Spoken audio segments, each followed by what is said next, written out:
What's going on, everybody? Welcome back to the Canadian Football Fantasy Fix for Week 14 of the 2021 CFL season. I'm Ryan Coop here with your final depth chart update of the week. Week 14 kicks off in short order here tonight, about an hour and a half until the first game of the week at the time of recording this. So make sure you get those lineups set. I had a depth chart update earlier today for the games on Friday. I recommend checking that one out first. Make sure you get those, don't put players in that are playing tonight that might not actually be in the lineup. So check that out, and then here I will go through the depth charts for both games on Saturday to help get you all set to lock in your full lineups for the week. Should be a good week of CFL football and a good week of CFL Fantasy, hopefully for all of you as well. Let's dive right into the two games from Saturday. We have a matchup, first of all, an East Division matchup between the Toronto Argonauts and the Ottawa Red Blacks. Starting with the Toronto side of things, most notable change this week, no DJ Foster. He has missed practice all week due to injury, and so will not be in the lineup this week, which means John White takes back the starting running back position for the Argos. AJ Ouellette coming back in as a backup there. So we could be seeing John White finally get the bulk of the carry, although part of me wouldn't be too surprised to see Ouellette get in for a couple of plays there as well. At wide receiver, Tommy Neal got a start last week. He's out of the lineup this week because one Jawan Breskison is finally back from injury, but I think they're going to be easing him back in here because he is listed as a backup behind Dejon Brissett. The Argos will line up on offense as follows. McLeod Bethel Thompson is your starting quarterback. Antonio Pipkin is the backup. No surprise there. Nick Arbuckle shipped out a week or two ago. So this is the crew they're rolling with the rest of the year. John White, the starter at running back, as I mentioned.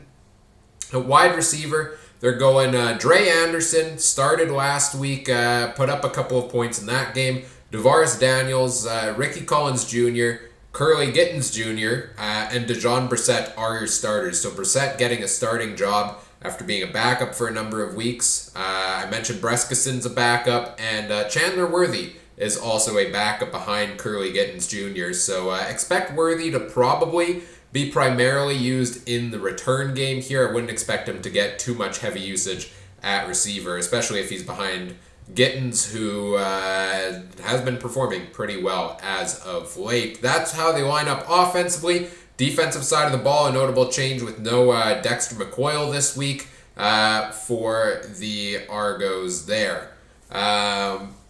Moving on to the Ottawa side of things, here we see a change at the quarterback position, where we now have Devlin Hodges getting the start here for Ottawa this game after being the backup the past couple. Duck Hodges gets the start. Caleb Evans is his backup. DeLance Turner is out this week due to injury, so Timothy Flanders has been a healthy scratch the past couple of games. Does get back into the lineup on offense here. Timothy Flanders is the running back, the sole running back on the roster this week for Ottawa. At receiver, Devontae Dedman is back after missing a couple games due to injury. He'll be taking over kick return duties once again, where he's been so good all year long when he's been in the lineup. He'll also be a backup at slot back. So Terry Williams filled that hole the past couple of weeks. He's out of the lineup now as Dedman comes back. So they will line up as follows, the Red Blacks will. Hodges as the starter, Caleb Evans as the backup at quarterback. Again, with Ottawa, take it with a grain of salt. I'm not so sure we see one of these guys necessarily play the entire game. I think we could see some reps spread around a little bit here and there. Flanders at running back, RJ Harris, Ryan Davis, Anthony Coombs, Kenny Stafford, and Nate Bahar, your starters at receiver. I mentioned Dedman's a backup at slot back, and Daniel Peterman gets back onto the game day roster and will be a backup to Nate Bahar at the receiver position. Likely not worth starting in your lineup there. Defensive side of the ball, notably still missing Sherrod Baltimore, who I believe did miss last game for Ottawa, so a big piece in the secondary that they are missing there. And then getting into the final game of the week, the Winnipeg Blue Bombers and the Montreal Alouettes. The Bombers, the list of offensive starters is pretty much the same as usual, with, of course, the exception that Andrew Harris is still out on the 6-game injured list. So Brady Oliveira gets his second or I think third now straight start at running back for the Bombers. Shaq Cooper, a new recent addition a couple weeks ago, not on the active roster yet, so they're sticking with the Canadian duo there of Oliveira and Augustine at running back, and why not? It worked pretty well for them last game. On the offensive line, Jamarcus Hardrick is still listed as a backup behind Pat Neufeld, which to me kind of spells that he might not quite be ready to go here yet. So the Bombers still going to be likely without one of their top offensive linemen in a starting role. And a couple new pieces are making their debut in the lineup this year. At kicker, Sergio Castillo is coming in and playing his first game here for the Bombers in this stint with the team, which Bomber fans everywhere are going to be excited to see. Premium place kicker there in Castillo. Winston Rose also returns to the team and comes in at the cornerback position. Will be playing there this week. Offensive side of the ball, the Bombers will line up with Zach Collaros as the starter and Sean McGuire as the backup at quarterback. I talked about the running backs already, Oliveira and Augustine. And then receiver, your starters are Darvin Adams, Rasheed Bailey, Nick Dembski, Kenny Lawler, and Drew Wolotarski. Janarian Grant is handling kick returns again this week. He did bring one back for a touchdown against the Lions 2 weeks ago. He'll also be a backup behind Rasheed Bailey at slot back.